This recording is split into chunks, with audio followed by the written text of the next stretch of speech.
Hello, in this video we'll discuss about the quinolones, which are also synthetic compounds and which have been developed after sulfonamides emergence. And these are, in contrast to sulfonamides, these are bactericidals. Sulfonamides are bacteriostatic agents originally, but quinolones are bactericidals. And if you see different generations, or if you see the classifications of quinolones depending on their emergence or depending on their development, they can be divided into first generation, that means those which are developed in 1960s. The first quinolone antibiotic or antimicrobial agent is synthesized in 1960, that is naltrexone acid, and second generation drugs are those drugs which are developed in 1980s, and third generations are in 1990s, early 1990s, and fourth generation is the late 90s or after 2000. Those can be called as fourth generation drugs. So here if you see from first generation to fourth generation, there is a much improvement in the spectrum. The spectrum has been widened. For example, if you see the first generation, which includes naltrexone acid or first generation quinolones are effective only against gram-negative parasites. In gram-negative parasites also, they are not effective against Pseudomonas.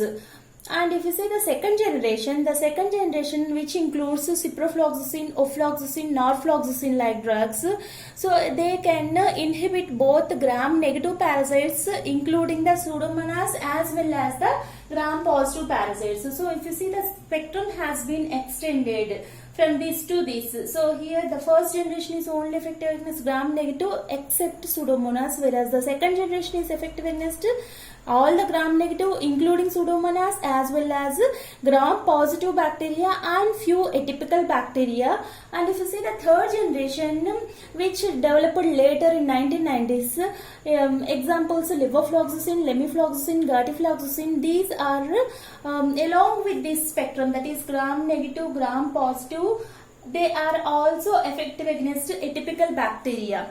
And if you see the fourth generation, which includes trovafloxacin as well as gemifloxacin, apart from all the above parasites, it is also effective against anaerobes also. So like that, so if you are coming from the first generation to fourth generation drugs, there is the spectrum has been widened. So that's why you can say that fluoroquinolones or quinolones are extended spectrum antibiotics. So these three classes or three generations are called as fluoroquinolones, because the fluorine introduction into the quinolone ring made these compounds very effective, so that from second generation onwards all others are having the fluorinated quinolones, so that they can be called as fluoroquinolones. And here if you see any fluoroquinolone, it is having the suffix of floxacin. So this is the suffix which you can find in all the fluoroquinolones. So if you are getting floxacin as a suffix, means that is a fluoroquinolones. So the introduction of the fluorine into the quinolone ring made them as fluoroquinolones. And here if you see the introduction, apart from this introduction of fluorine at the sixth position of the quinolone ring as well as substitution of the piperazine at the seventh position, they resulted into the second generation as well as the third generation, fourth generation. Actually the piperazine ring, afterwards the piperazine ring has been replaced by some other substitutions which made them still extended spectrum antimicrobial drugs.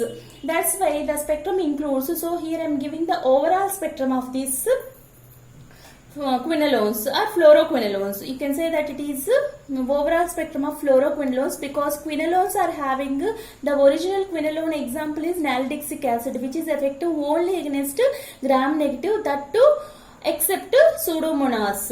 But if you see the fluoroquinolones, they are effective against both gram-negative, gram-positive bacteria as well as they are also effective against atypical bacteria like Legionella, Chlamydia, Mycoplasma, Mycobacterium, and they are also effective. Fourth generation is also effective against anaerobes.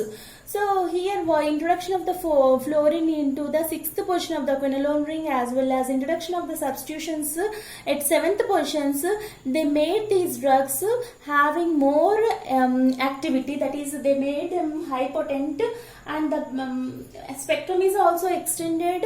The resistance has been decreased. If you see the nalidixic acid, it develops the bacteria, the gram-negative bacteria develops resistance to nalidixic acid very fastly. But whenever you are going with the fluoroquinolones, the incidence of the resistance is slow, and also there is increased tissue permeability. So these fluoroquinolones can be used in many of the bone tissue infections also. Not only the soft tissue infections, they can be also useful for bone tissue infections. That means they can penetrate even the bones, that is their penetration is enhanced much because of this fluorination as well as substitutions, and they are having increased tolerability. The adverse effects profile is less when compared to the first generation that is quinolones, original quinolones, and also the metabolic stability has been increased because of the fluorination. So this metabolic stability means the T half of these drugs has been increased. Coming to the spectrum, here in the spectrum I included all the parasites, that is this is not the spectrum of any one generation, it is a spectrum of overall fluoroquinolones, which includes different gram-negative bacteria, that is E. coli, Shigella, Proteus, Klebsiella, Campylobacter, H. influenza, H. ducreyi, Vibrio cholera, Yersinia, Pseudomonas, Brucella, all these are gram-negative rods. Along with it is also effective against gram-negative cocci, that is Neisseria gonorrhea as well as Neisseria meningitis.